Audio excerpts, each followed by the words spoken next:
Scholar اپنے آپ کو سو کالڈ اسکالر کہنے والا کہتا ہے میں اس دور میں ہوتا تو علی کے ساتھ، میں اس دور میں ہوتا تو معاویہ کے خلاف جنگ کرتا. ارے تو کیا، تیری اوقات کیا، تو کیا، تیری حیثیت کیا؟ تو ایک صحابی کے خلاف زبان چلا رہا ہے. حضرت معاویہ صحابی، تو ایک صحابی کے خلاف زبان چلا رہا ہے. حضرت معاویہ صحابی ہیں اور کسی صحابی کے پاؤں کی دھول کے برابر قیامت تک آنے والا کوئی متقی اور پرہیزگار انسان نہیں. ہم ایسے لوگوں کو اسکالر مانتے ہیں، ایسے لوگوں کو ہمارا نوجوان فالو کرتا ہے اور بڑے فخر سے کہتا ہے ہم تو صاحب فلانے کو سنتے ہیں، انہوں نے علماء کی دکانیں بند کر، انہوں نے علماء کی دکانیں نہیں بند کر دی، انہوں نے تیرے دین کا جنازہ نکالا. تو سرکار پھر رک جاؤ، ہاں پھر دس دینے کہ امام حنیفہ نے کیا فرمایا ہوا ہے. امام ابو محمد حارثی 340 ہجری میں حنفیوں کے امام فوت ہوئے. انہوں نے مناقب ابی حنیفہ پہ کتاب لکھی، اردو میں بھی اس کا کچھ حصہ ٹرانسلیٹ ہو چکا ہے. انہوں نے اپنے شاگردوں سے فرمایا کہ جانتے ہو کہ اہل شام ہم سے کیوں بغض رکھتے ہیں؟ اس لیے کہ ہم یہ کہتے ہیں کہ اگر ہم حضرت علی کے زمانے میں ہوتے تو حضرت علی کے ساتھ مل کر اہل شام کے خلاف قتال کرتے، بنو امیہ کے خلاف، اہل شام کے خلاف، حضرت معاویہ کے خلاف، اس لیے یہ ہم سے بغض رکھتے ہیں. تو یہی بات میں نے کی تھی، اور یہ بات تو اللہ نے ایک میری زبان پہ جاری کی الحمدللہ تاکہ ان کی غلاظت باہر نکلے. کئی سال پہلے جو مفتی اعظم پاکستان تھے، مفتی اشرف قادری صاحب، براڑیاں، یہ گجرات کے رہنے والے تھے، مفتی احمد یار خان نعیمی صاحب کے شاگرد. مفتی منیب صاحب تو شاہی کوئی نہیں ان کے مقابلے پہ، جتنی بڑی وہ علمی شخصیت ہے. میں 2001-2 میں ان سے میری ملاقات ہوئی ہوئی ہے. ان کا اہل سنت رسالہ نکلتا تھا، وہ ہم سینکڑوں کی تعداد میں یہاں منگواتے تھے جب ہم بریلوی تھے. ان کی تو باقاعدہ ویڈیو ہے، انہوں نے یہی بات کی ہوئی ہے. جو میرے دل کی بات ہے وہ یہ ہے کہ واللہ اگر کبھی اس زمانے کے اندر ہم موجود ہو یا میں محمد اشرف قادری موجود ہوتا تو میں تلوار اٹھا کے مولا علی رضی اللہ تعالیٰ عنہ کے ساتھ ہوتا اور مولا علی رضی اللہ تعالیٰ عنہ کی طرف سے حضرت امیر معاویہ کے لشکر کے ساتھ میں لڑتا بھی. کیونکہ یہ ہمارے عقیدے کا تقاضا. ناصبیوں کا نظریہ کیا ہے کہ جی دونوں مجتہد تھے، ہاں جی اب ہمیں یہ فیصلہ کرنے کا حق نہیں پہنچتا کہ ہم کہیں کہ کس کا اجتہاد صحیح تھا اور کس کا اجتہاد غلط. بے قصور و بے خطا حضرت معاویہ، یہ نعرہ منہ میں ناصبیت ہے، اس سے ناصبیت کی بو آتی. اور اس وقت تک بریلوی اسے فخریہ پیش کرتے تھے، اس وقت کسی نے ان پہ فتویٰ نہیں لگایا، کئی سال تک ویڈیو عام رہی ہے. لیکن وہی بات ہے کہ ہماری بات ان کو اس لیے چبھتی ہے کہ ہم پھر ایسی بات کرتے ہیں کہ، اور پھر جس پیشن میں پیش کرتا ہوں نا اس سے پھر ان کی فرقے کی موت واقع ہو جاتی ہے. اس لیے کبھی یہ کوئی پلی لینے کی کوشش کرتے ہیں، کبھی کوئی پلی لینے کی کوشش کرتے ہیں.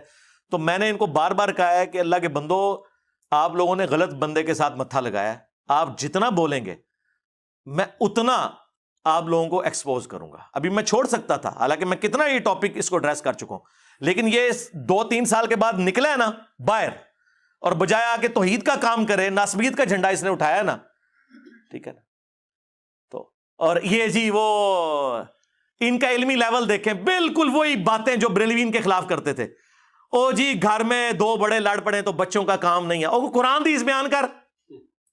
ایسا انسان گمراہ ہے، بدباطن ہے، جو صحابہ کرام کے درمیان ہونے والے اختلافات کو آپس میں بیٹھ کے زیر بحث لاتا ہے. خاندان کے 2 بچے بیٹھ جائیں اور پردادا اور ان کا بھائی، ان کے درمیان جو اختلاف ہوا تھا اس کو لے کے بیٹھ جائیں، دادا بڑا ظالم تھا، پردادا اس سے بڑا ظالم تھا، نہیں اس کا بھائی بیچارہ ٹھیک تھا. تو عقل مند لوگ کیا کہیں گے کہ تو کون، تیرا منہ اور تیرا دادا، تجھے شرم نہیں آتی اپنے دادے کے بارے میں بات کرتے ہوئے؟ کل کا بچہ تو اور غلطیاں نکالنے بیٹھ کر دادے اور پردادے کی. ارے ساری کائنات کے دادے قربان ہو جائیں امیر معاویہ کے قدموں پر. ارے ساری کائنات کے دادے قربان ہو جائیں امیر معاویہ کے قدموں پر. ارے ساری کائنات کے دادے قربان ہو جائیں امیر معاویہ کے قدموں پر. کہ ہمارا دادا یہ تھا تو ہمارا پردادا یہ تھا. اور ماموں پارٹی گھر میں اگر چچا اور تایا کی لڑائی ہو اور وصیت دادے نے لکھی ہوئی ہو سٹامپ پیپر کے اوپر، تو بچوں کا کام نہیں ہے کہ بتائیں کہ تمہارے دادے نے یہ لکھا تھا، اس کے لیے آپس میں نہ اور ٹیکسٹ کو فالو کرو. تو یہی تو ہم کہہ رہے ہیں کہ بخاری مسلم میں موجود ہے، عمار کو باغی جماعت قتل کرے گی. تقتلہ الفئۃ الباغیہ یدعوہم الی اللہ ویدعونہ الی النار. ہم نہ بتائیں کہ رسول اللہ نے فرمایا ہے، یہ چاچے تائے کی لڑائی ہے.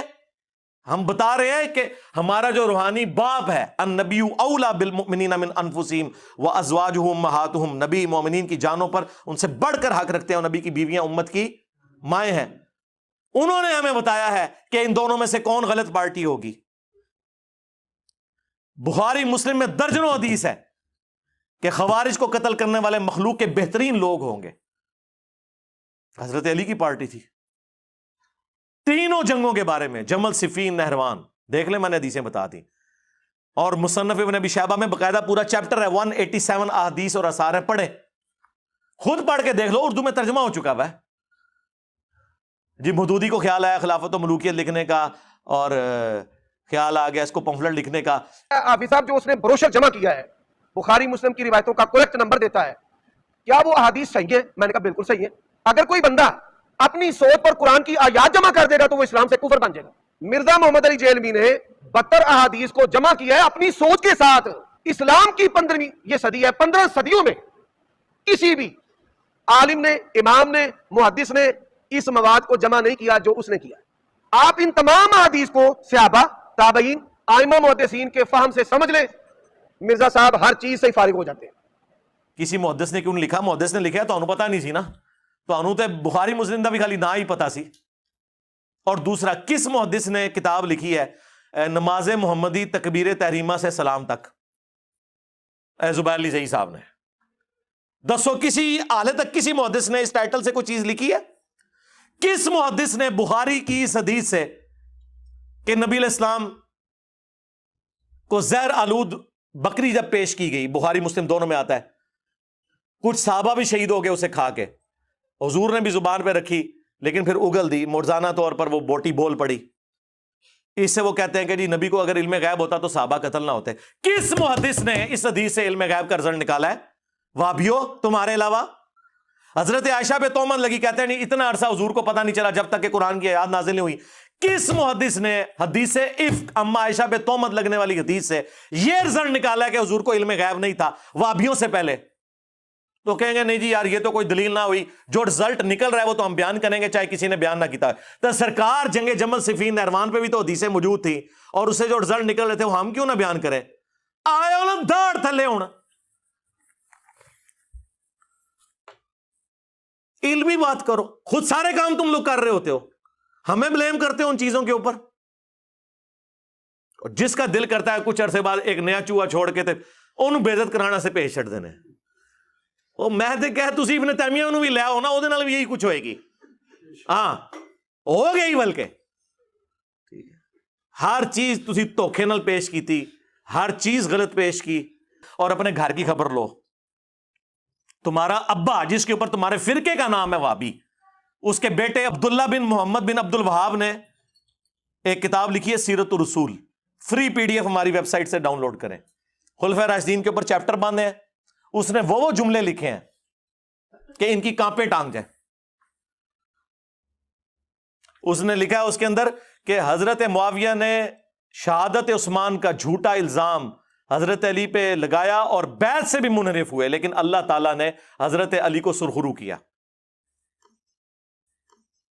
پھر انہوں نے لکھا کہ بنو امیہ 60 سال تک گالی گلوچ کرواتے رہے، تنقید بیان کرتے رہے، تضحیق کرتے رہے حضرت علی کی ممبروں کے اوپر، لیکن اللہ تعالیٰ نے مولا علی کی شان کو بلند کیا۔